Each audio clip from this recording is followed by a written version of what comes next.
O transplante de fígado na febre amarela é uma exceção, absoluta exceção. Dos pacientes com febre amarela, 85% tem uma forma mais benigna, que tem uma evolução normal de uma doença viral. 10 a 15% desses pacientes podem ter uma forma muito grave de febre amarela, que é o comprometimento do fígado. E não é só do fígado, pode ser também do pâncreas, do estômago, com sangramento do tubo digestivo. Eles podem ter comprometimento pulmonar e também, em alguns casos, de comprometimento neurológico com crises convulsivas ou ficando em coma, com confusão mental. Então, é uma doença, nesses 10 a 15%, muito complexa. E, como eu já disse, uma parte pode ter destruição do fígado.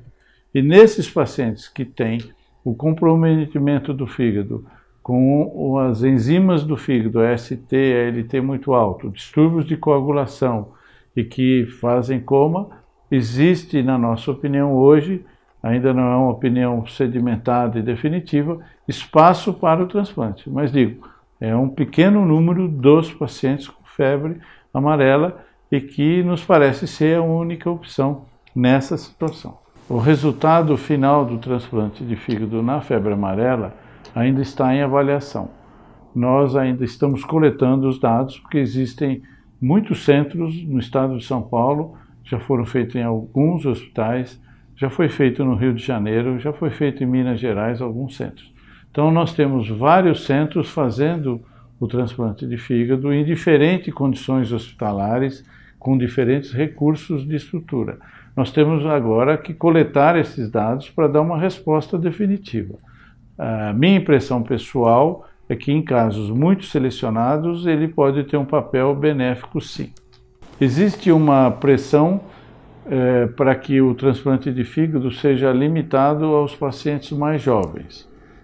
Nós consideramos que a grande maioria dos doentes que têm febre amarela e que nós temos atendido são muito jovens, na faixa de 15 a 30 anos. Esses são os maiores comprometidos, onde mais se compromete pela doença. Então é uma doença muito grave numa população muito jovem e que acho que nessa situação crítica, desesperadora, o transplante pode ser um recurso.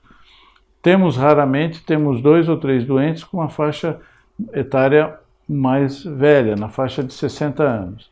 Nesses doentes a evolução foi muito grave e nós não tivemos tempo de pensar em transplante, que a evolução foi muito rápida.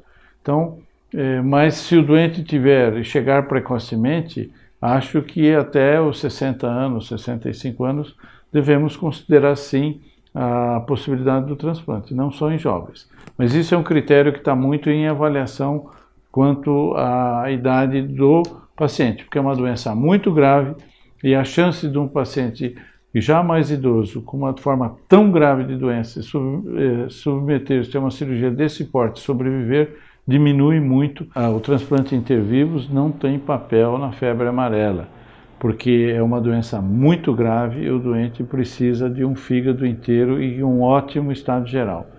Esse é um aspecto. Segundo aspecto, é uma doença muito rápida que age em horas.